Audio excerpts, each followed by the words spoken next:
Hey guys, and welcome back to this channel. In this video, I'll be showing you guys how you can create your own creepy face without custom makeup and without VIP. So let's get started with the video. We are going to need these two things. We're just going to get the mask first. Go to patterns and we are going to select the eye pattern. The one that there's like a lot of eyes, this one. Then we're going to select this and then we're going to layer that on top and we're going to again use that. If this shows, you might want to like wear bangs to cover it and clothes that cover this like neck area.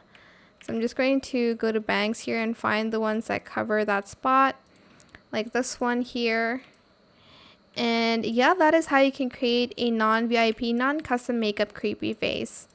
I hope this tutorial is helpful for you guys. Don't forget to like, comment, share, and also subscribe to this channel if you haven't done that already.